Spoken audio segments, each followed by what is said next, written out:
Welcome to our last meeting of the year, one of these type of events. We have one more thing that we're going to do that I'm going to talk a little bit about, but this is, I think, our 5th meeting of the year. This is our 3rd year in existence, and I want to thank everybody for supporting us throughout the years. This is their first meeting, their first South Florida HDI meeting. Introduce yourself. Where are you from? Jose. I'm Jose Silva, into tech support, Harry. I'm in transition, looking to go into another job. Okay. So this is a great opportunity to meet new people, to transition, if you're in the middle of a career transition, to go and talk to Tech Systems and Alex and all those people back there. Sean, first meeting for you. Absolutely. My name is Sean Daly. I'm a solution strategist with CA Technologies. I cover Georgia and Florida. So if anyone wants to talk service management, I'm talking. And I'm going to call Sean up in a little bit because CA Technologies is one of our partners. I don't know your name. Okay, that's good. I'm just sitting But now you're going to share it with everybody. My name is Rita English. I'm with Carnival and transferred to the IT department a little over a year ago. I handle the wireless communications. And do you work for Lynn? Yes, I do. Oh, boy. I'm kidding. She and I torture each other from afar. I think I heard you said already a year, right? Oh, yeah? Well, welcome to our meeting. Just want to add too that CA Technologies will be buying drinks after this. And I'm going to mention that again, too. We'll mention it a couple times. Somebody else is new over here. Wait, Lisa. I'm Lisa Hamilton. I'm with Advanced Software. I'm part of the sales team. And with me I have Dennis Crow, I'm also in sales. And Caitlin Hughes. I'm in marketing and international sales. And I'm not going to introduce you just yet, okay? We can wait. Is that all right? Absolutely. All right, I have this screen up here for a reason. We're trying to grow our social media presence. And I know a lot of you guys have some accounts. And the reason that I want to grow this is because we want to start putting some IT-related information on there and start sharing more knowledge. And I think it helps that the more people that are on there, and you can share it with your networks, or you can like it. And it also helps us when we start working with our partners to let them know that our exposure is not just the number of emails that we have on our list, which is 2,800, but it's also the social media areas that we're trying to create a brand. And so that's why I put this screen up here, is so you can join one of our groups. And you'll see we're going to do a little contest. We only have about 53 fans, so maybe like every 100 fans or so, we'll give something away. But we just want to be able to grow the social media aspect of our brand and of our local chapter. So we're going to talk about mobile technology in business today. And here's the agenda. For the first 30 minutes, the part of networking and registration is what we do all the time. So did you get a chance to meet lots of people? Did you guys exchange business cards? Of course not. Did anybody exchange business cards? Alex did. I hope so. How many did you collect, Alex? 2 names. 2 names, no business cards? No. Why do you guys come to this meeting? I do this every time. Why do you guys come? Not we asked that question for one thing. Is this getting old? I come to these meetings because I have to? No. I came and we started this group is because I want to be able to share, or I want to talk to other people that do similar work to what I do. I want to learn from other people. And I want to be able to pay it forward too. And I know that when I've met other people, whether they're at these meetings or at conferences or on calls or any volunteer group that I become part of, I gain so much more information.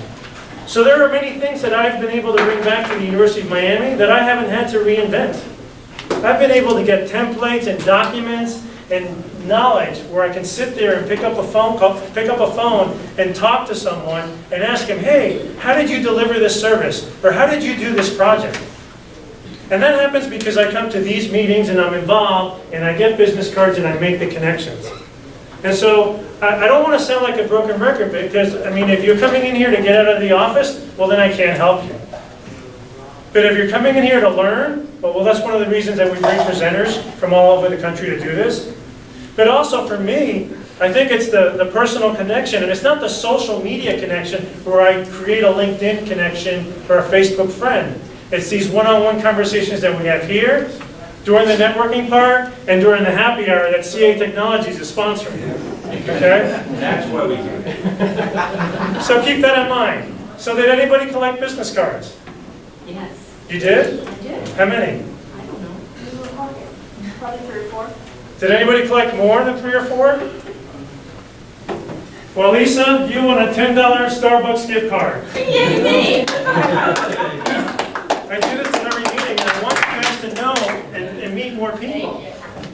And Lisa comes from, I guess, a sales perspective, so this is what she does. But if you're not in sales, I mean, I've never sold a thing in my life until I started getting involved in this group, and I'm trying to sell a brand. I'm trying to sell South Florida HDI brand. I'm trying to sell a brand of Eddie V. Dow and my knowledge. And that's how I started getting involved in different aspects and doing that type of thing. So Chris Scruggs is going to speak, and then we're going to have the happy hour at 5 p.m. So a couple of HDI announcements. Do you guys know what HDI Team Certified is? Does anybody? Well, you do, Lynn. HDI Team Certified is an award that they're giving out, and maybe Ryder, I don't know if you guys have a number of individuals on your team that are HDI certified as analysts or customer support reps. But organizations that do that and get 80% of their team HDI certified are eligible for this award. And basically it's a new level of recognition for your support teams. And if you're already certified, it's like a $150 fee to do it. You get recognized in the industry publications. They may write an article about you, and you get this nice award. And I think it's a good thing that if you're looking at, let's say you do external support, and you can say, hey, you're an HDI certified team, I think that adds a little bit of value. Not because you're getting an award, it's because the team members and the people that are answering those calls and supporting those customers have some knowledge that they've learned by taking these exams and these classes and being in this industry. Analyst of the Year and Desktop Support Technician Awards. Who went to our event this year in January when we had it at Dave & Buster's and we recognized IT industry individuals? What do you guys think about that event? Isn't it great to recognize your employees? Who here has already submitted a nomination for a Desktop or Analyst of the Year individual? Carnival. If you have people that work for you, if you manage a desktop support team, or if you manage a service desk, and you have someone who you feel should be recognized because you appreciate their work, take 10 minutes to fill out this nomination form. We had a deadline as of today, but we can extend it for a week. We've had a few nominations. But this is a great opportunity to recognize somebody on your team that does an outstanding job. Because I know that I like to hear my boss tell me, hey, you've done a good job. I like it even more if they were to write me something or if they were to nominate me for this award. So please consider it, because here are our past winners. As a matter of fact, if you win the South Florida Analyst of the Year Award, Desktop Support Technician Award, you are eligible for the regional contest. The Southeast region has 10 local chapters. And 2 years ago, Carlos won it. If you win the region, you get an all-expense paid trip to the HDI National Conference in April this year in Las Vegas. You get a flight, you get a hotel, you get all the food, you get a conference. For doing your job, but for doing your job well and for being recognized. So here we go, save the date. January 10th is going to be our event and our celebration at Dave & Buster's this year. Please recognize one of your individuals. Go to our website. Let us know. We'll give you the web link. Take the 10 minutes to fill it out. To say, hey, look, I have someone on my team. Here's the conference I was talking about. It's April 16th through the 19th. So those of you that have never been to a conference before, it's an amazing experience. The first one I went to was in 2007. 80 different sessions, 5 keynote speakers, and there's a lot to learn. And you meet a lot of people. Who here has been to a conference? What do you guys think of the conference? Great learning experience? If you register by the 7th, you get all these discounts. You save $895. You get one of the free one-day workshops, early birds, alumni, and if you're a member. So if you're thinking of going to a conference, you become a silver member, which is $165, but today we'll give it to you for $100. You'll save $200 off your conference fee. So think about that. We'll have Tony talk a little bit more about membership. Do you guys know what the buyer's guide is? Tony, what's the buyer's guide? You go on there and you can have, it's like finding out what different products are out in the industry by category, and you can look at their rating, and people leave comments if they had good or bad experiences. And I was out there the other day giving one of our vendors that we have a rating. So let's say I wanted a password reset product, right? And I look at ASPG. And then I go to this buyer's guide that HDI has, and you would see it's not like a blog, but they're comments of customers that have used their product. And rating. And ratings. Same with CA Technology, same with BMC Software. It's mainly for software vendors. So if you're out there in your job looking for something or a product, take advantage. Go to the buyer's guide. Learn a little bit about what others in the industry are saying about that product. Just released the practices and salaries report. Did anybody here get this report? You got it because you remember, right? Okay, anybody else? What do you think about that report? Do you use it at work? Not exactly. You don't use it to try to get a raise or something? Say, hey, look at the salaries here. Sounds real well compensated she is. Oh, you're well compensated, so it doesn't... You know, one of the things that I use that for is for metrics. We started doing surveys in our organization, and they came out with a CSI benchmarking survey report, has over 350,000 surveys. And I saw what their customer sat rate was compared to overall and compared to your vertical. So I was looking at higher ed. And I noticed based on our surveys that our scores were higher. So I wrote a little paragraph and I put 2 charts together and I gave it to my boss. I said, hey, look, HDI puts together these benchmarks on customer sat and we're higher than them. And so then he can take that and share that with senior management. So that's one of the ways that you can use this report. You can also use it as guidelines for if you're trying to create something. There's job descriptions in there for each of the levels of support. There's a lot of things. And if you're a gold member or above, you get that for free. I think if you're a silver member, you get it electronically. So that, I think, if you were to buy that, I think at conference, or you want to buy that and you're not a member, it's, what is it, like $250? Or it's at $200 and change. $200, yeah. So if you become a member, you get that for free. And if you're not a member, I'm going to bring up our VP of membership, Tony DePerna, so you can talk a little bit about membership. All right. I'll just Or you can talk from there too. continue with on what Eddie's been saying, and we covered a lot about membership and the benefits. Eddie and I were at Fusion just last week. Last week was it, or 2 weeks ago already?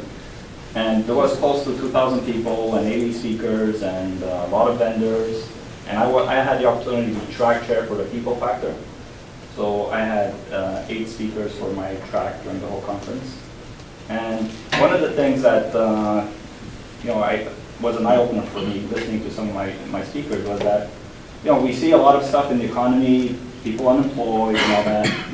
But one good thing for us is, IT is in a good space right now. I mean, a good place. There's a lot of things that are going to happen in the next few years. We talk, we're going to hear mobility, we hear the cloud, we hear social media. But if you're working in an organization and just helping to keep the lights on and not getting informed of what's going on, becoming a member like with HDI and be involved with service management, in a few years, we might not have jobs anymore. So how do we stay in tune with technology, best practices? Where is service management going? And HDI has a lot of memberships. Today, you can buy for $100, you get their silver membership, which is a value of $165. And this just gets you in the door to start getting knowledge of what's going on. And if you're not getting involved or engaged at that level, in 2 or 3 years, you might say, I should have followed up. I should have invested in myself. I should have gotten my company to invest in it. Because there is going to be a lot of changes in the next 2 or 3 years. So I don't want to sell like HDI as a brand, or that's my experience being involved with HDI, being involved with this chapter as an officer. It's just you have the latest information of what's going on with technology, what's going on with best practices. IT is being rewritten right now as we speak. The service desk in 2 years is not going to be, people are going to be sending calls or chatting in through social media. People are going to be creating tickets on iPads. Everything's going to change, the whole landscape. And how do you find out what's going on? Become a HDI member, at least as a silver. So that's my message today. To you guys that are members, even to the vendors. We see a lot of vendors become members of HDI because you can have a good tool, but if you're not following what's going on in the industry, you're going to find out that you had a gap or there's a disconnect. So it's a whole community. I think it's good to be part of it, and for a low cost, for what you get, the value you get for $100 is enormous. Just the wealth of information online, the research corner. Like Eddie said, they do all this. Across the country, and it's there for us to use and share. So if you're not a member today, what are you waiting for? Do it. IT Palooza. Does anybody know what that is? Nobody knows what IT Palooza is? No, you can't answer. Does anybody know?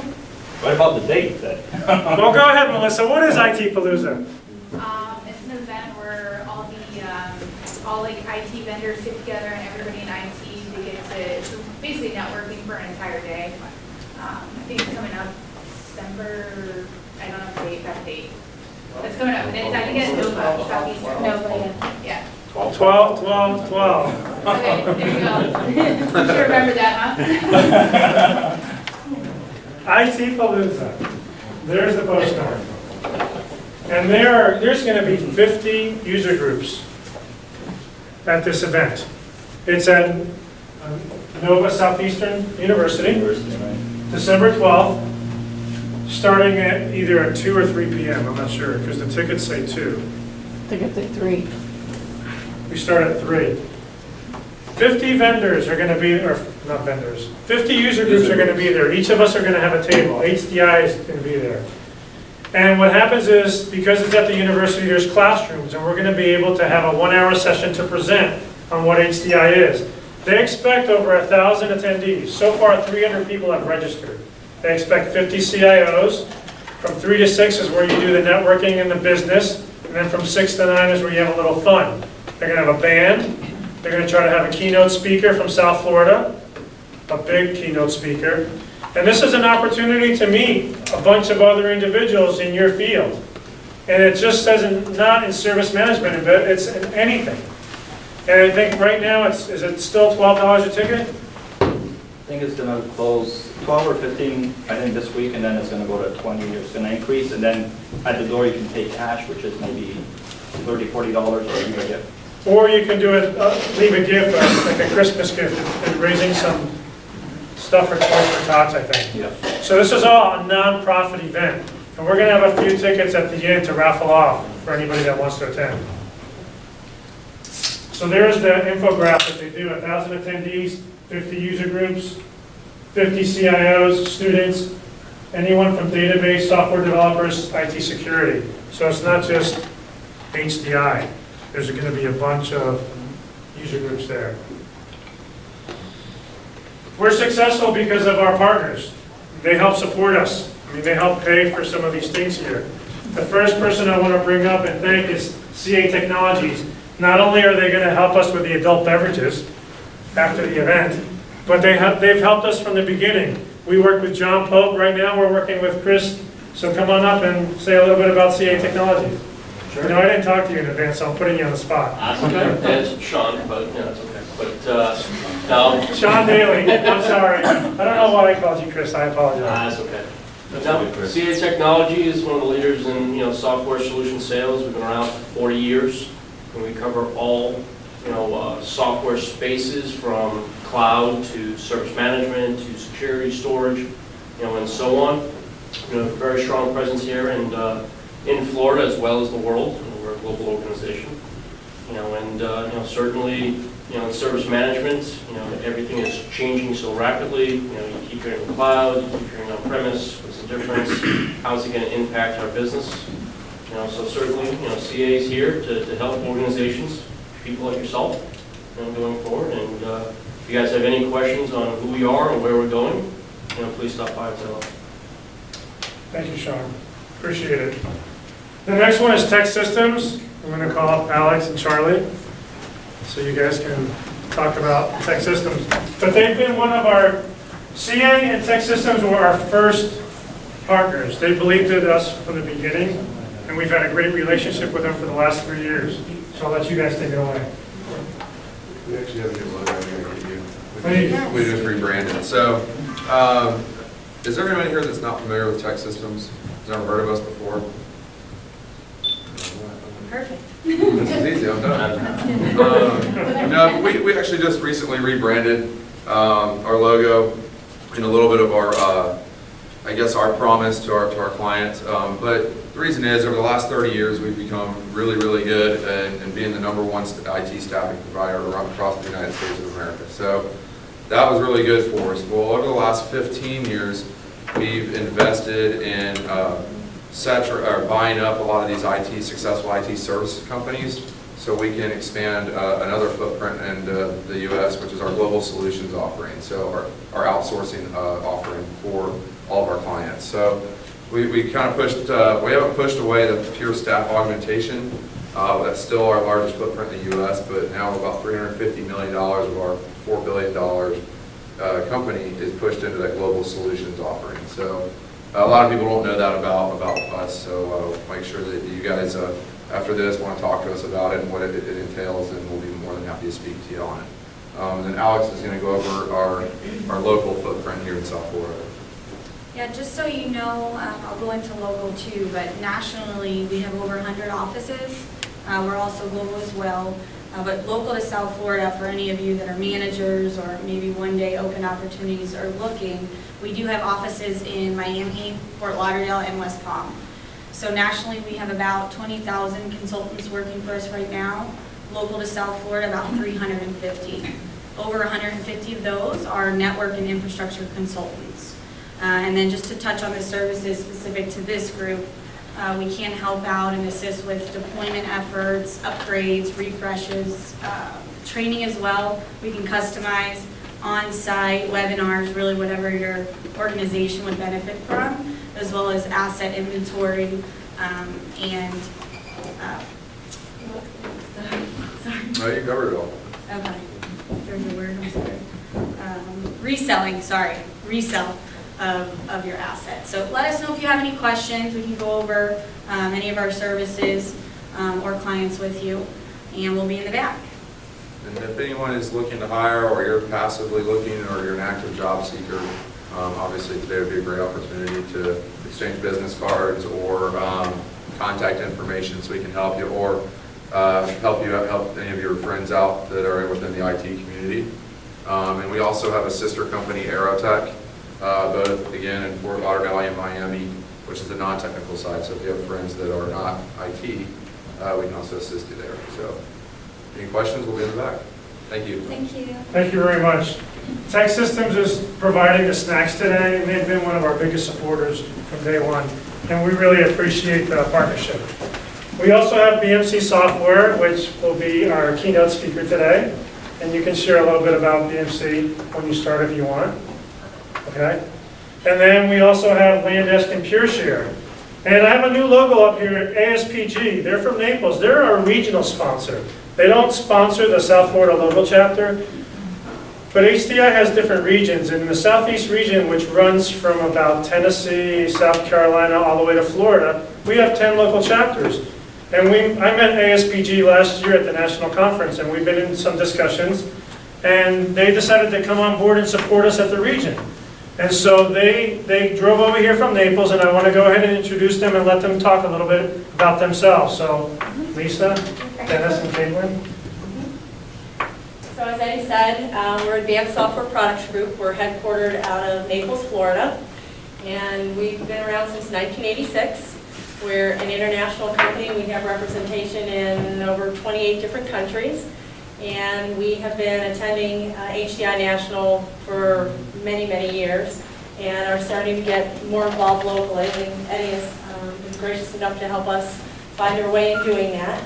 And why we're involved is that we have an enterprise password reset tool that provides synchronization for your entire network, from Windows to the mainframe.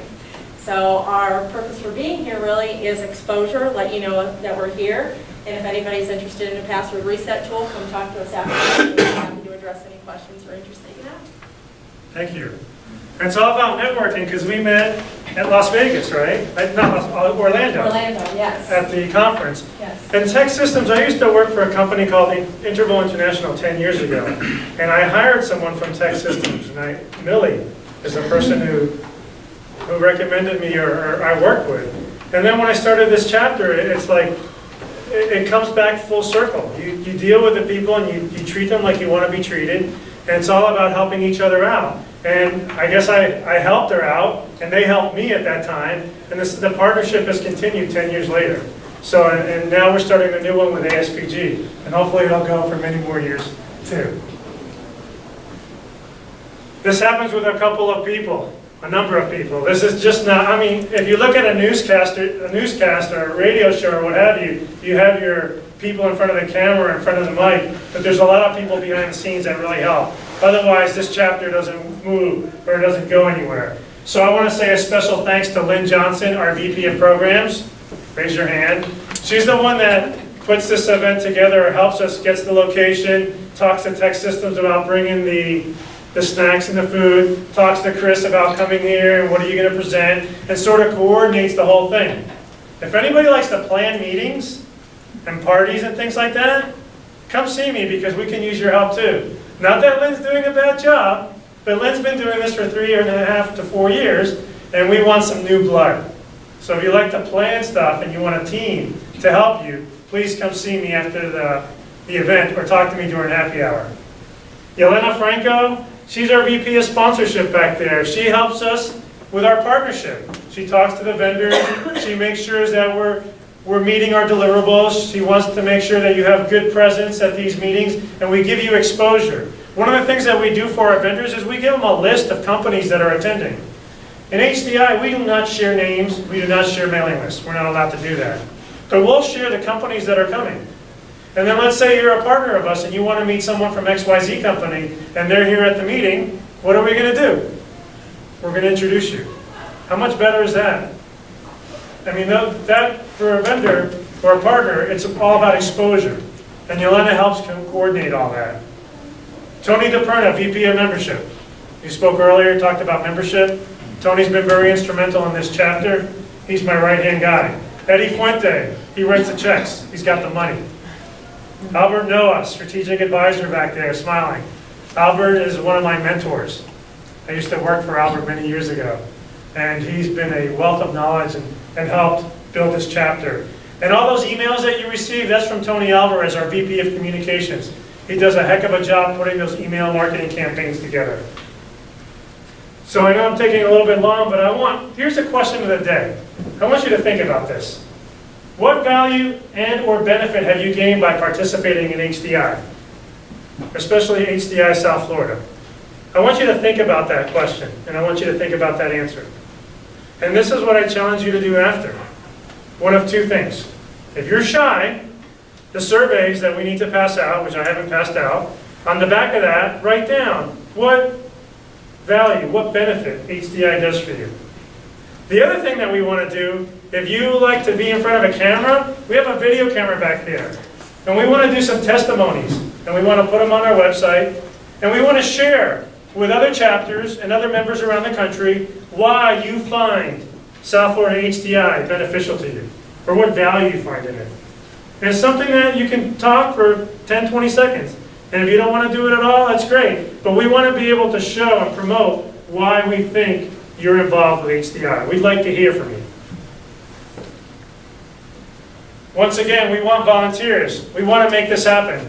We're looking at next year becoming a virtual chapter, believe it or not. Here's the reason why. We need help. We've had 3 people start this chapter 4 years ago, and it's been hard to find volunteers. And many of you probably volunteer in some other capacities, whether it's your church, whether it's with your kids' school. But in order for this chapter to keep going, we need help. And January 10th right now, the Dave & Buster's event is our last scheduled event. That's it. And so we want people to step up. We want people to help us plan meetings. We want people to get involved. So if you're interested, please come see me. This is a very, very rewarding experience. It's unbelievable the amount of credibility and what you gain in your career by participating in this. And I can share my success story because of this. So enough with the announcements. I'm going to introduce Chris Scruggs from BMC Software. And one of the things about vendors, when they come to events and talk, you wonder, hey, is this going to be a sales pitch? What we did with Chris before we started is that we had her give us the presentation. And 2 weeks ago, we had a conference call, and she goes through the first 10 minutes of our presentation. And we look at it, and we provide a lot of feedback.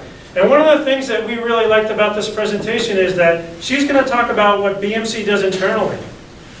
What they've done with a BYOD, or Bring Your Own Device initiative within their organization. And all the valuable information that they found out when they did a survey to all their employees. And so when you're talking about a software vendor that does XYZ product, you think that they're going to talk about that. We brought Chris here because she's going to talk about internally what BMC Software does. And that's no different than what we all deal with on a day-to-day basis. So I think we're going to gain a lot from this presentation. I'm really looking forward to hearing this, and I would like to introduce Chris.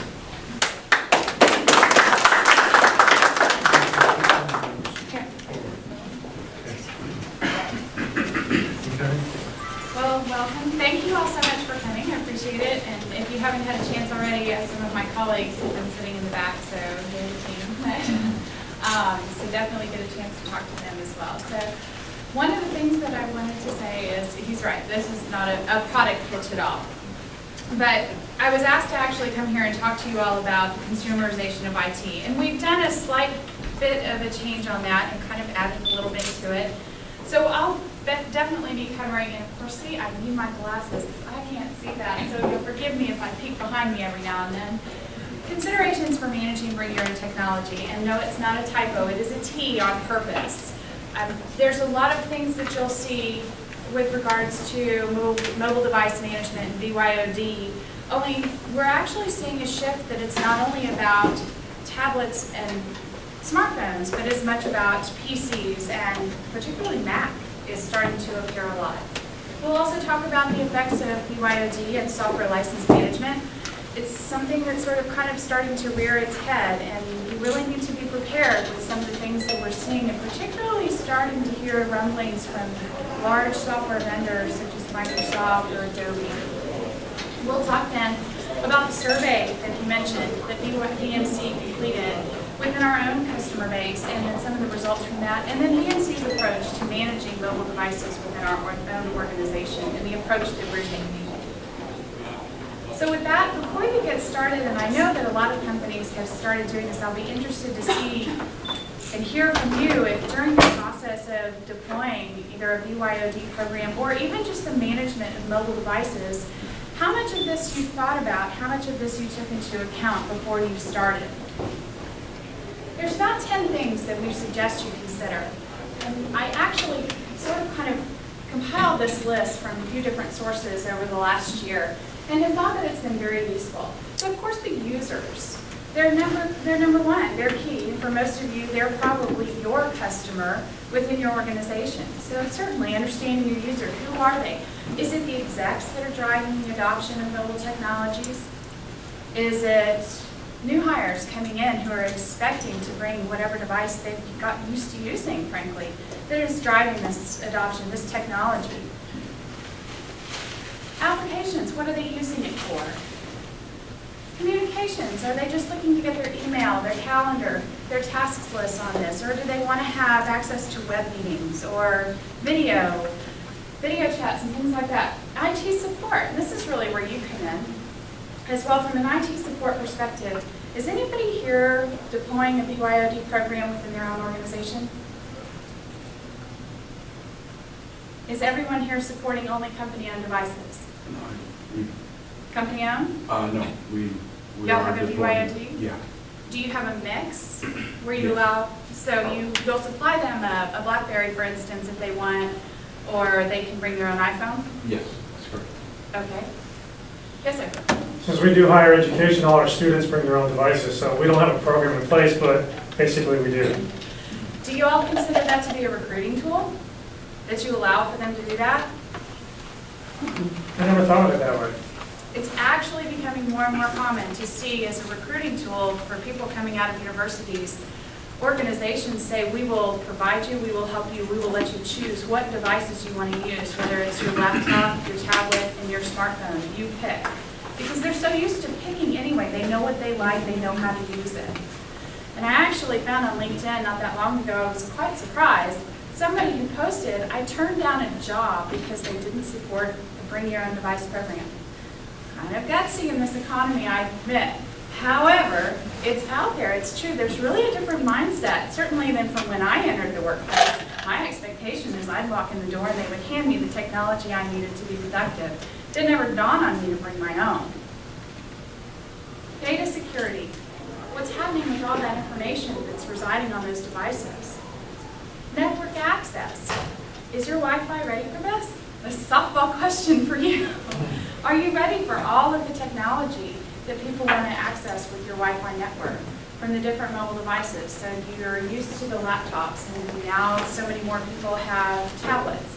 And then that many more people are leveraging their smartphones. And then are you allowing guests access to that network? And how many branch offices have you added to this? Your wireless network, same thing. Branch offices, keeping that intact. Making sure that if somebody comes into your organization and they're accessing your Wi-Fi and you're going to let them use that, that you're making sure that they're checking some sort of URL, that they understand what their rights and their access and privileges are. And manageability. Do you have the tools in place that you need now to manage this? Or do you need to go invest in something else? Do you need to extend what you own? Do you need to start from the ground up? And of course, my favorite is the personal and enterprise boundary. And this has actually been sort of very interesting to see play out, even just over the last year. So are y'all familiar certainly with, okay, to Bring Your Own Device world, the enterprise wipe? Familiar? Everybody understands what that is? Do you know why it's around? It came from a legal case. There was a legal case and a gentleman was working for a company. On the phone he owned, he had all of the information pending for his divorce and his child custody hearing. He left the company, they wiped his phone. He lost his kids. He sued the company and he won. Companies no longer necessarily, and I say necessarily is a real key word there, necessarily have the right to flat out wipe the device. And I say necessarily because it's sort of kind of that carrot stick approach. As an employee of a company, I don't want to carry two devices. I want my own cell phone. I want to use my iPhone. That's what I like. He's waving his iPhone at me. I like my iPhone. Oh, he's waving his two phones. He hasn't come around yet. So, you know, I'm willing to accept that, okay, they know things about my phone. They know what apps I might have on my phone. I'm willing to take that so that I'm carrying one device and I have my personal and I have access to all of my corporate email and information. Some people still don't do that. They're not comfortable with it. They like that separation of church and state. Whatever your reasons are, that's okay. But once I agree to let the corporation onto my phone, or from their point of view, EMC probably considers it, well, you know, I don't know. I mean, when you think about BMC, actually from their point of view, they're giving me, they're opening their network to me. So they're kind of doing me a favor by allowing me to have my own device accessing their networks. But I'm seeing from a different standpoint, a different view. And it's really important to understand that boundary and how that's split. But the upside is that most corporations now will recognize that personal and that enterprise boundary. And so if I were to leave, for instance, only things that belong to BMC would disappear from my phone. That was one of the reasons that the technology changed and that this was recognized. We've spent a lot of time talking about the hardware, and of course, what you don't know can hurt you. So I only saw, let's see, you have a BYOD program.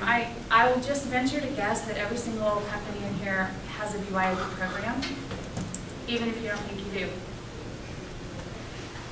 Very smart, more often it's probably at least one person in IT is accessing your network with a device you don't know about.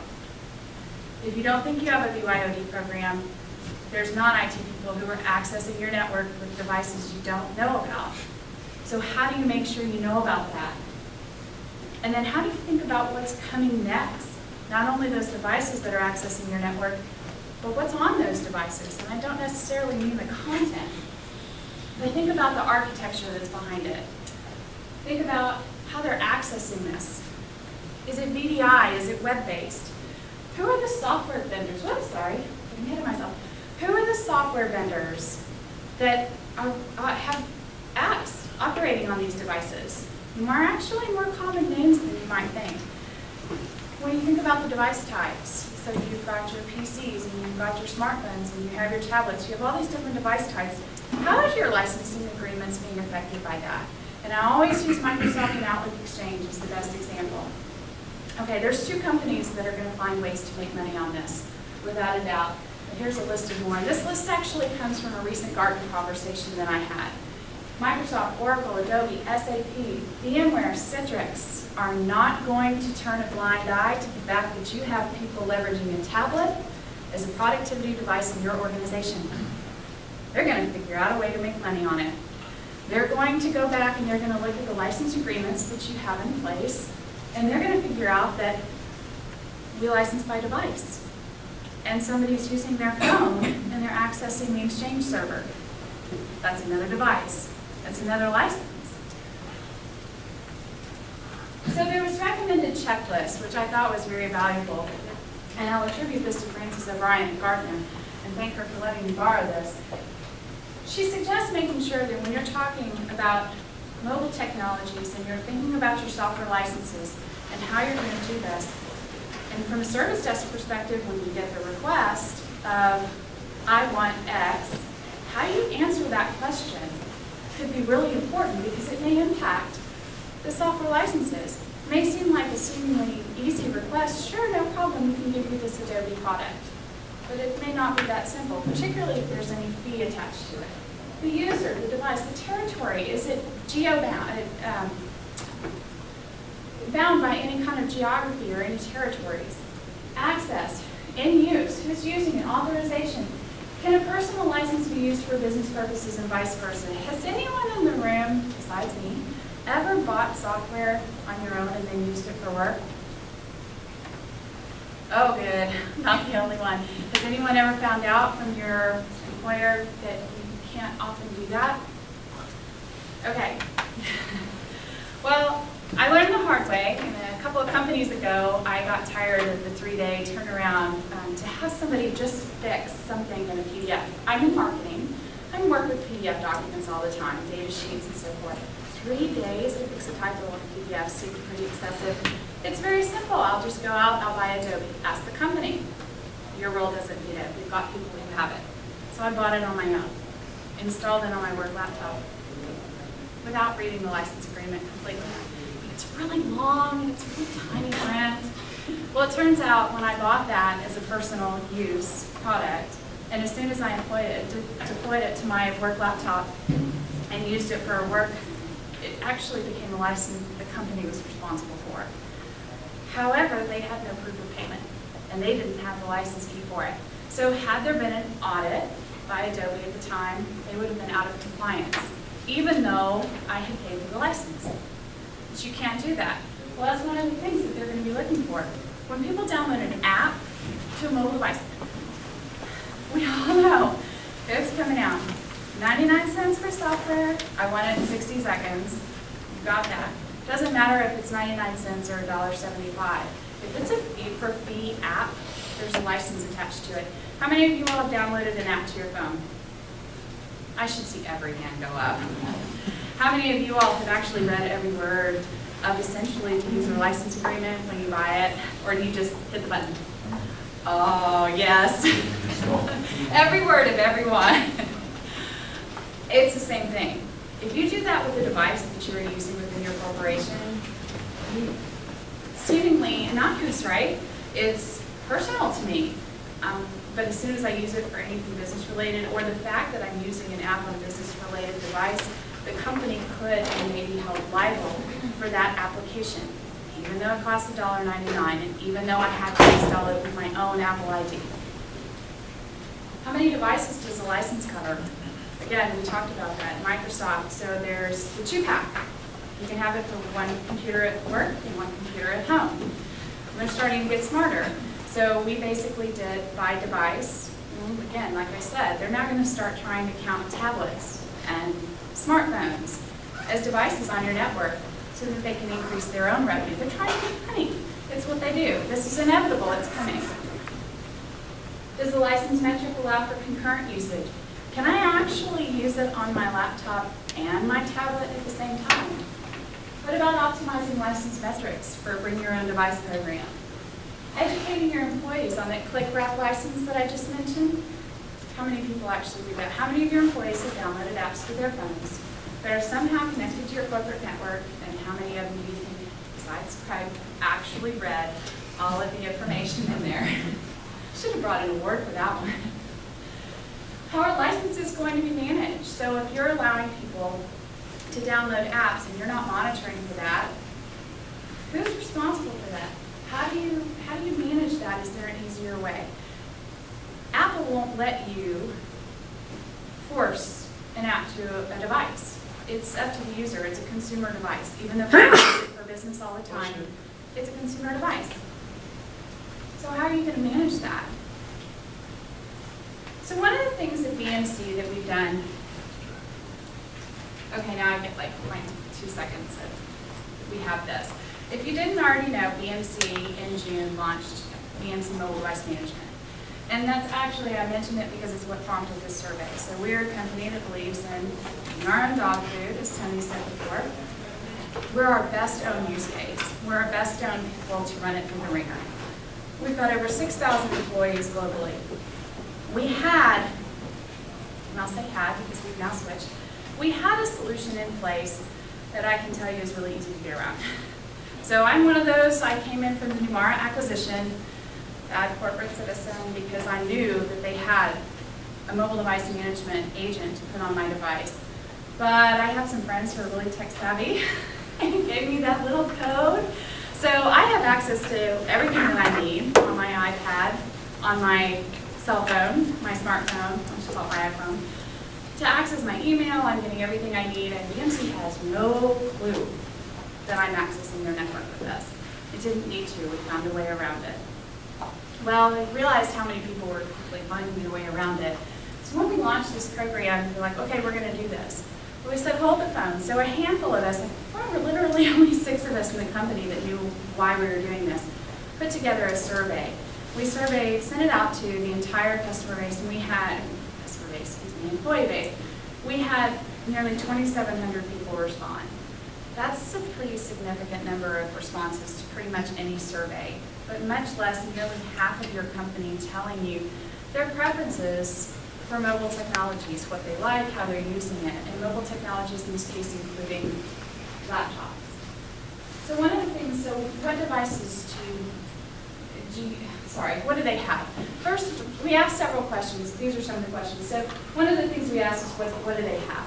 No shock here. They have Windows PCs, most of them do. We're a Dell shop, so when this came back, okay, we asked how good is it? 50% of the people say that the technology they have at home is better than what they get at work. Is that surprising to anybody? If I'd asked you that 15 years ago, would that have been surprising? Yeah. A lot's changed, and it changes much faster and faster and faster. So, wasn't terribly surprising. We're like, okay. So then we asked, what do you want? The very dangerous question of, what do you want? Well, we actually were pretty shocked to see how many people, that middle one, by the way, the line's coming up, says MacBook Pro. How many people responded to the survey? Windows PC. We're a Dell shop, as I said, at BMC. So it wasn't surprising to see Dell as a favorite PC. But the Mac, the number of people who wanted a Mac, that's not a normal offering at our company. How many of these people do you think are actually using the Mac for work and we don't know it?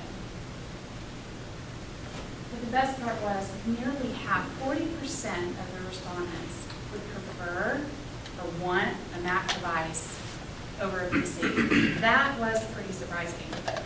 One of the main drivers that we're finding in the industry, the reason people want Mac is because they like their iPhone and their iPad.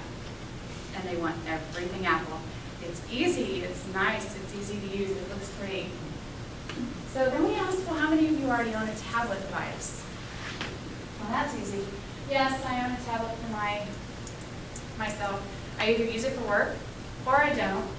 And they actually thought that the fact that of all the people who own a device, that 37% of the respondents said that they didn't use it for work was pretty shocking. Well, I actually, about 2 days in, took everything DMC related off of my iPad. So I wasn't terribly shocked by that.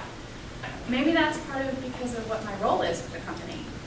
I can't do my job on an iPad. And it's easier for me to carry my cell phone everywhere and get my email. So I use my iPad for personal stuff, but I can't do presentations. I can't write on it. And of course, with my nails and former piano player, so I type really fast and loud, yes. That it's one of those, I didn't find that terribly shocking. Maybe that's my own personal separation of where I can keep my electronics a little bit separate. Then we asked, of course, what would you prefer for your primary work device? For a computer, do you want it corporate owned? For a smartphone, do you want it personally owned? For a tablet, what do you want? And I apologize, some of these numbers are small, but I think we can send this out if y'all like. But basically, the fact that over 80 people want the computer directly from the company, not terribly shocking. I think there's still a big mindset out there that if it comes from the company, they're going to support it, or if I drop it, I don't have to pay for it, that kind of thing. The smartphone, though, a little bit less. Still 60% of the people wanted company-owned. I actually was quite surprised by that. 60% of the people don't want to provide their own device. But in another question that I didn't include here, we asked them, do you want to choose your device? Almost 100% of that group said yes. So they want the company to give it to them, but they want to pick out of all the devices out there what the company's going to give them. And of course, it's probably not all that likely. And the same with the tablet, a few less. We prefer BMCM devices. So in this world of BYOD and pick and bring your own device, it's pretty interesting to see how many people want BMC to provide it for them. And then it got really interesting because we started asking questions with regards to how do you expect people to support all this? What do you want if we allow you to bring your own devices? Whether we've provided them to you and let you pick whatever it is, whether we've given you money to go out and buy whatever you want. How do you want it supported? I was actually surprised that over nearly 40% of the respondents don't want the help desk to support it. I can find it on my own. I'm going to go to a community site, put a chat site. For instance, BMC has a Mac user chatter group that we use internally. So when we started realizing there actually are a lot of Mac users out there, they have their own chatter group at BMC. Of course, this still begs the question, how many of those Macs do we know are operating on the network? The community-supported model is really where a lot of it's going. So the question is, how does this support this? Exactly what they were talking about earlier. How do you adapt that? You don't take tickets the traditional way. You're taking them via chatter, IM, Twitter, Facebook. They're coming from all different directions. You need to adapt to that. What about participating in these chat groups? How do you answer and respond when there's a problem? How do you leverage the conversations that are happening there to build your knowledge base so that now people can go help themselves, but it's still within the purview of the support desk? And it became this idea of managing the new normal. So we really shifted our focus at BMC from this being about, let me go back and ask a couple of questions. I'll do this first. It came about the user and not about the device anymore. The device is almost irrelevant. Are we going to support all the devices? No. We're going to support all the mobile S's? No, we're not. But we really needed to start thinking about who was using it, who was using what, how they were using it, how they were accessing it. So you have the device, and you have the users, and then it just sort of sandwiched in between, managing the applications and the content that they have on those devices. And again, the corporate-owned versus employee-owned balance. BMC is absolutely going to offer and support a BYOD program. No question about it. We actually offer about 3 different tablet choices that you can buy from, and we offer 7 different cell phones. One of the neat things we've done recently, though, is we only support certain versions of the OS. So if you're not keeping up to date with the mobile operating system on your device, your email will stop coming, and you won't know why. We're hoping to communicate more about that. But it just happens, it'll just stop one day, because they can't support every version of every OS, and they can't support it on all these different devices. So they had to make a lot of choices between corporate-owned, which in our case is primarily BlackBerry, or you can choose from a list. The company will buy the phone and give it to you, and you have to return it. Or you have an option of the company buying the phone, and then your paycheck would be docked until the phone was yours. So before I finish and I talk about the BMC approach, I actually had a few questions that I wanted to ask them. They're softball, I promise. I was actually asked, what is the impact the IT service desk is experiencing with regards, and I'll say smartphones and tablets, but with tablet-related calls. If you work on a help desk, how many of y'all actually work on the help desk or manage or see reports of the different types of tickets coming in? Are y'all seeing a lot of requests for help with tablets? Do you get a lot of tickets that pertain to those types of mobile devices? Not really. We don't really officially support tablets. We know people are using them, but they typically don't come. It's actually very common. Most companies are like, we've got called smartphones, tablets. No. And y'all? Same thing, we don't get cases for tablets. For tablets? Is it because everybody knows you don't officially support it?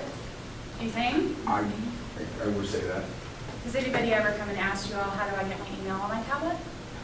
We do allow, we do provide, we do have a process for getting email on smartphones and tablets.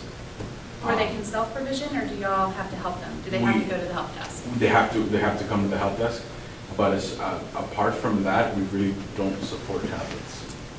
Just once the email's on there, and then that's pretty much as far as we. That's how we do.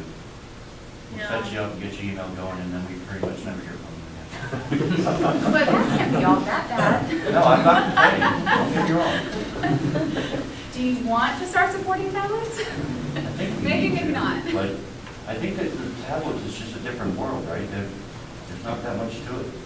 Click on the thing and get your email. It's not as complex as the PCs.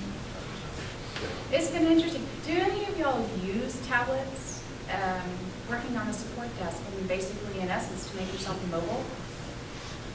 Our help desk is outsourced, so we don't have the agents there. Okay. We just manage it. My agents are chained to their desks. They're changing. I only cut these two loose. I think, Chris, on that point, we're seeing the extension of the service desk more for the field engineering techs for getting the real-time information on the tablets. So that, to drive that customer experience and kind of real-time efficiency. That's where we're seeing the service desk extended. Because invariably the service desk agents are tethered to that, the calling, the chat, and the incidents coming through. So it's more extending that to the field engineering techs in the level 2, level 3. Right, exactly. But that will be company-owned equipment. That would be company-owned equipment. Yeah, the ones that the techs are using are company-owned. You're talking about bringing your own. Well, I don't know. Not I mean, that's the necessarily thing, our though. company. I can tell you at BMC that we support the purchase of tablets for at least 2 cases that I know of, and that is our support desk. So our own internal support desk, they actually will be provided a tablet upon request. And you support those. And the company supports them, yes. Or they can bring their own, and they'll be granted access. No. And that catch, even for that. So no, we actually, if they bring their own, we don't support the hardware. If they are company issued tablets, we'll support the hardware. On the flip side of that, there's also another group that can get a company issued tablet. Adam just stepped out, but he would qualify as one, and those are the, Software consultant. software consultants. See, we used to call them SEs when I was at that other company 6 months ago. I'm sorry? The data plan? Yeah. Well, I work for a company that's extremely gracious enough to pay for the data plan. So I'm very lucky. I'm sorry? Then you want to use your own, you have to use the Wi-Fi. I did, I know, I actually had to port my number, so BMC actually owns my number even though I own the phone. And as long as BMC owns my number, they'll pay my data plan. When I leave the company, they'll give me the number back, and then I have to pay for it. The downside of that is, I had that data plan for a long time, so I was grandfathered at a really good rate. When I leave, if I ever do, it's wonderful. When I leave, if I leave, and I take that with me, that grandfather clause is out the window. Verizon is not going to let me backtrack to before that time. The only, and not all the software consultants get iPads, only those that have been trained and can demo the mobile device management solution will be given an iPad and a software device and a camera so that they can demo remotely how we manage mobile devices. So you actually have to be trained within our own organization from a software consultant perspective in order to receive a tablet as part of your job. Chris, I had a question. I mean, I work also at Kernel, and I do use my iPad more than just for emails, both at work when I do bring it at work, but at home, when I go to home, before I have to connect sometimes on my computer and connect to the Kernel network. Now I have my iPad that I do sometimes approvals of changes and all that. I can do everything on my iPad right now. Do everything. I can do it from here as long as I have a connection. There you go. So we're using one of the vendors you showed before to get the connection, and anything that's published, first of all, I have access to anything on our Carnival intranet. So if there's web-based applications, I have access to those right away. And then we publish some applications on that portal, and if you go there, you can access those applications as well. So I could do a good part of my job on my tablet, actually. Perfect, exactly. And you can't, so are y'all leveraging, well, you said web-based, so basically you're going through a web-based, or do you have like a virtual desk login in HDI? We have an app from one of the vendors you showed before, Okay. which is the connector. And then once you get there, you're basically in Carnival, once you authenticate. Right. And then from there, I basically can get anywhere on the Carnival network, get to a web application or anywhere and do what I gotta do. We are testing a virtual desktop, actually. A few of us are testing actual virtual desktops, aside from what he was mentioning, like an actual desktop that we're able to access remotely. The thing that's been interesting that we're finding about the virtual desktop, and I'd be interested to hear offline if you'd share it with me how that works, is balancing the use versus what it's going to cost, because it actually can be a really expensive route to take. And so there's some companies who are looking at that, they're like, oh, this will solve everything, until they start doing some of the math. I think a lot of that has to do with how many users you're going to allow to access, so how many licenses are you looking at, what size company do you have, and what's the business need for all these different users to be able to access that way? Is it because it's nice and I want to have my email, I'm the executive and I can do whatever wherever? Well, yeah, they're probably going to get that anyway. But for me, not that I don't want my tablet to have access, but truthfully, if I didn't have tablet access at BMC, it wouldn't be the end of the world for me. Because in my role, the things that I do, I haven't figured out how to get rid of a laptop yet. I can't do it on a tablet. That's great. One of the other things that I've heard some companies starting to do, though, is, I guess, sort of that geofencing. So basically, you're saying you can get on and you can access and you can do everything you need to do from home, the same as if you were here on the network. Some organizations are actually tracking like where you are. So for instance, if you're in an airport or a cafe, you don't have all the same access that you would have if you were in the office and on their Wi-Fi or their network. So that's another way some people are trying to control what kind of access people have when they're at the cafe and their name is called and they go to get up from their coffee and they set their tablet down. I'm just going to do this for a second, and they didn't lock it. What access do they have if somebody picks it up when they turned away for a second and walks away? It's not locked. And you're logged in. These are the things that the security guys are thinking about very, very hard. So of course there's this idea with not a lot of tickets coming in. We were asked about, was there a trend in the industry that anybody was seeing with regards to incidents for tablets devices, the apps associated with that versus PCs? And the answer, and what we really have started to find, and I've talked to a couple of people in my own company, and I talked to one of the analysts, it really depends on your organization's willingness to adopt and support different consumer technologies, as the analyst said. And it's really too early to say what that's going to look like until you actively start supporting these tablets, until you're issuing those tablets, and people know that they can come to you. I don't know if there's enough to start kind of building what that trend looks like. We do have one case, though. We work with a retail company, and they actually just issued iPads to all of their sales employees on the floor. And they've trained them all how to use it. And the idea is that when you're in their retail store establishment, they can come out to you into the aisle. They're not standing at the register, you do your shopping, and they come back. This is also a store that requires, I liken it to shoes. They've got to go back and get something out of inventory. So you tell them what you want. Some places you see them type something in somewhere. Do they have it or they don't, your size? They go back, they get it, they bring it out. And that's just one of their use cases. So they can check stock, they can look in the back, they can actually request somebody to bring it out, and they didn't have to leave you, their customer. So they get that face time. There is absolutely an expectation that the incidents for tablets will increase dramatically at their service desk over the holidays, because they expect with the increased usage, and this being relatively new to their employees, and it's supported, they're going to see a rise in tickets. Okay. VNC recently adopted this, so had a nice conversation with a couple of people from the IT department, and sort of kind of, what is this approach based upon what you learned about our own employee base, and that they really do want pretty much everything still supported for the most part. You still have people who are going to prefer a chat group, who are going to go outside, look for a wiki. You have people who just flat out want to figure it out on their own, and you're sort of their option of last resort. And I'm actually admitting defeat, and I couldn't figure it out, so all right, I'll ask the help desk. But I don't do that. I like asking the help desk. I think it's faster sometimes. In mobile device management, we're figuring out what we have. Kind of like they're about to discover that my phone is on their network, because they still don't know. And I'm going to get a notice that says I need to download the agent to my device. And if I don't, they actually have an opportunity to block any device that doesn't have the agent that would allow for the authentication for me to access that. What I don't know is, will my email just stop one day? I think that's what will happen. Or will my Outlook account literally disappear from my phone?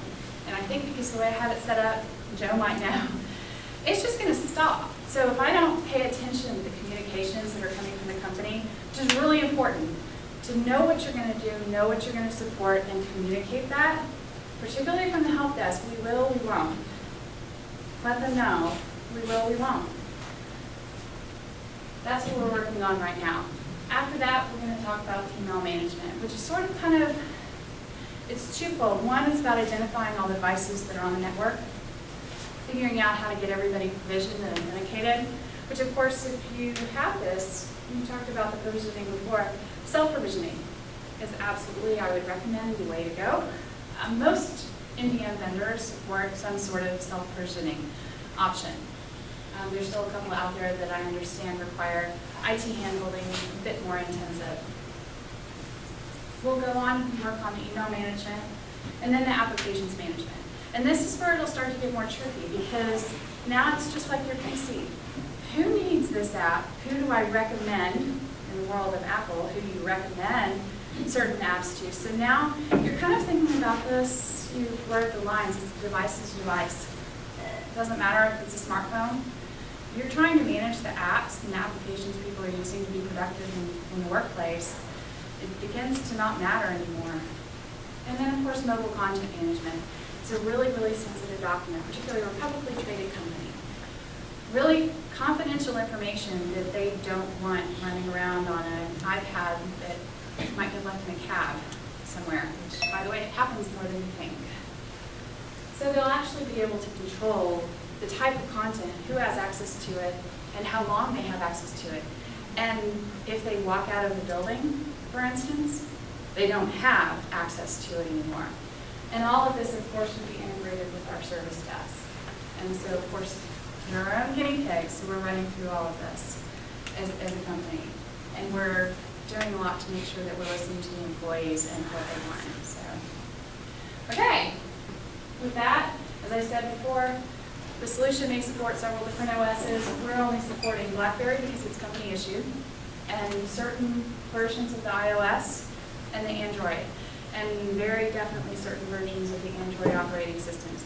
Even though the solution from an IT perspective will identify and support and work for many different operating systems, in the mobile world, many different versions, the support desk will only support certain versions of the Android operating system. So if you have questions, you need help provisioning, you're communicating, you better have this. So otherwise, it's unfortunately the no. Or go to a knowledge base article and get self-help. And that's pretty much it. What I'd love for y'all to take away, hopefully this has been useful or valuable. Embrace the inevitable, don't fight it. So get ready for tablet support, it's coming.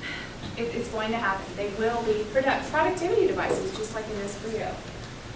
And get to know your users again. I'd be happy if any of y'all are interested to see the full survey of questions that we sent out to our employee base and share that with you if you wanted to take that, tweak it, do whatever. Find out what are your users thinking with regards to the technology they own versus what their companies provide for them versus what they want versus how mobile they are. Or are they happy with their PCs and desktops? And then be prudent in your approach in the end. With that, go back to that 10 things to consider. And make sure you're thinking about software licensing. I know that the software vendors are thinking about it. As some of them are going, You're not going to support everything. Or will you?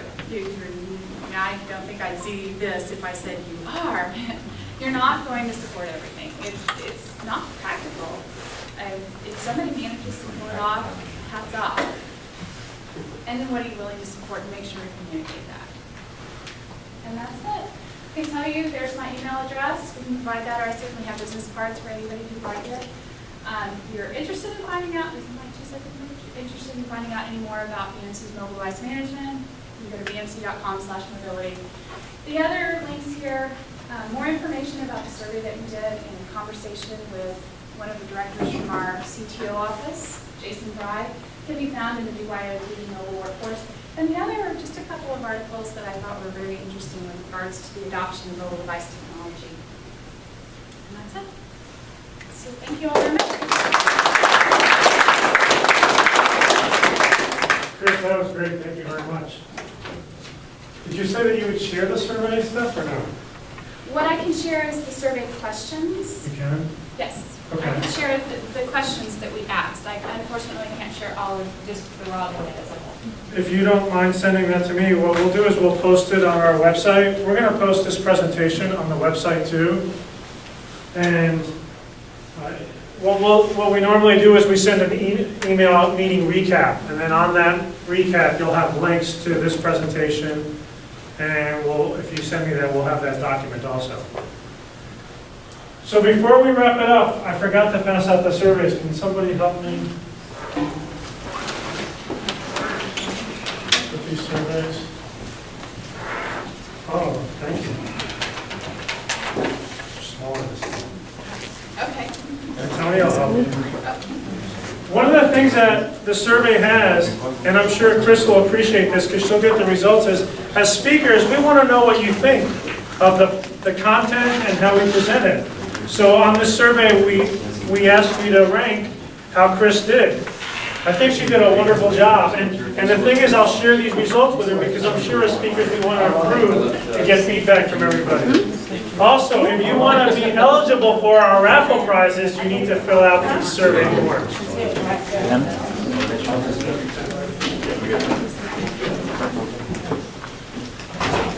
I just want to tell you how well I did. Oh, Ben, outside? Yeah, we have some outside. And don't forget this question. What value or benefit have you gained from participating in South Florida HDI? If you're shy, turn around the form and please put something on there. We want to learn. We want to get better. And if you want to go to the video camera after this and give us a testimony, we'll do that too. Does anybody have any questions? So here's what we're going to do. We're going to give away 5 raffle tickets to IT Palooza. Anybody need a pen? IT Palooza is something that we talked about earlier, right? Yes? Yes. Is there anything else we need to cover? Also, we have a lot of not marketing material, but if you're not a member of HDI and you want to learn a little bit more, there's a lot of flyers and pamphlets outside. There's a Support World magazine that comes out every other month. There's a lot of great content and information on there. You get that from being a member. What else? No, let's go. I'm going to put that slide up. That's the last slide. Just don't forget what value have you gained. And then, I guess talk about the important stuff. What, booze? How do we say adult beverages? Booze. Some of us don't drink, I don't know. Oh, they need to be checked. So if you haven't been there before, the last time we had about 20 people show up, but it was really good. It's Carolina Ale House. So if you go out here on 87th Avenue and you take a right and you start heading north, it's right there at the intersection of 36th Street and south or northwest 87th Avenue. So I think it's there behind a bank. You're going to see that sign. It says Carolina Ale House. Literally across the street. You can walk from there. And once again, we want to thank CA Technologies and Sean Daly for sponsoring our happy hour event. And so if you go over there, please talk to Sean, give him your business card. And the thing about these sponsors and vendors, they're going to call you. There's a reason that they partner with us. And when they call you, maybe you're not the person that can help them, but maybe you can give them somebody else in your organization that they can talk to. And if you're not interested in their product because you're already happy with that product, then let them know that too. They want to hear the truth. They want you, I mean, they partner with us because they want exposure. They're getting their foot in the door. But at the end of the day, if you can't use them, let them know that. But if you can, listen to them. And if it's not you, please refer someone else in your organization to them. Let's collect those surveys. Survey says. Oh, we have some HDI stuff too, right?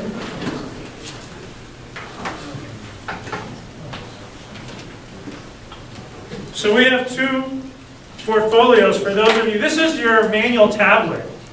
The one that has the lined paper on it still, for those that use this. Some people still do, some people use both.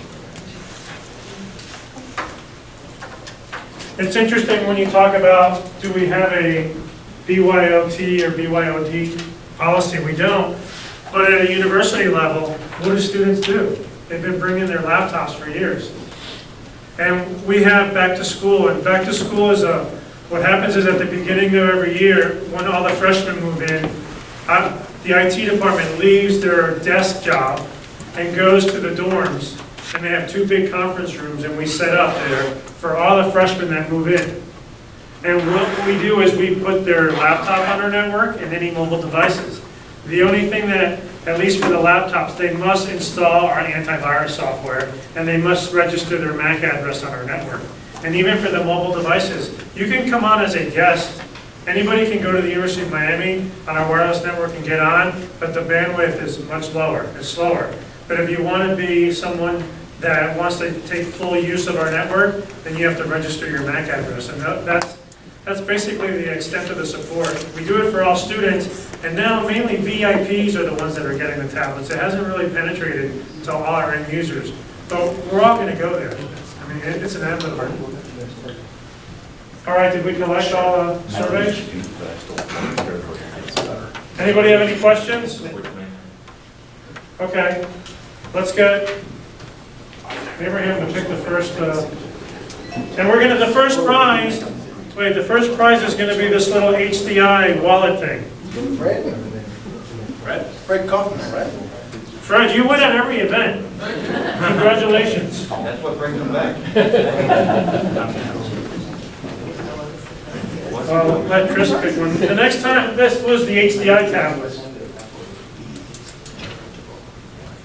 Sean Daly? Daily, yeah. Sean, all right. You can't put CA over this, just leave it as HDI, okay? Congratulations. One more?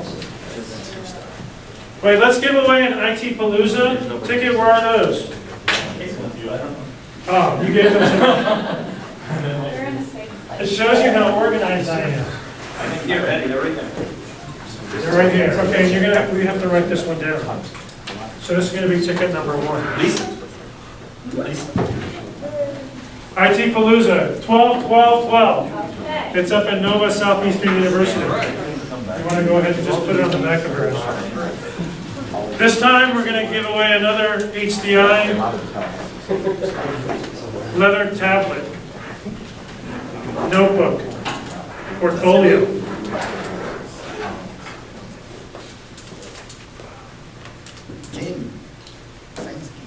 Jim Sensky. You can't put Presidio on this one either. One more wallet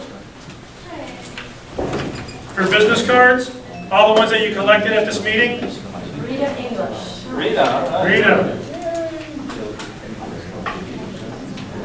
Congratulations. Let's do one more IT Palooza ticket. Ticket number 2. We've numbered these just in case at the door you have any issues. Stephen? Congratulations. Hope you can attend. If not, share with a coworker. Let's do another one. We have 3 more to give away.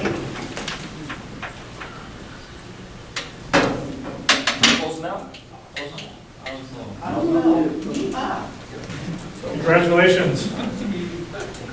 That's what you get for filling out a survey. 2 more.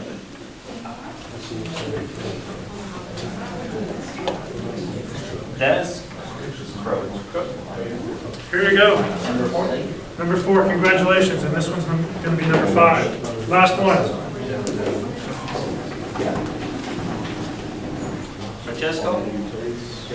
Francesco, look at that. Lynn, are you going to let these guys go? Not Frank. And you want to give us that back? Hey, once again, don't forget about the happy hour. Carolina Alehouse. We'll probably get there 20 minutes after we clean up and stuff like that. Once again, thank you for coming to our event. Please share with us if you want to say on the video what HDI means to you. If not, I didn't see many people write things down, but send us an email. I really want to understand what you guys think about us. And please help us because we want to continue staying as a chapter. I think we do great work for the South Florida professional IT community, and we'd like to continue moving forward. Thank you once again. Thanks for Tech Systems, BMC Software, CA Technologies.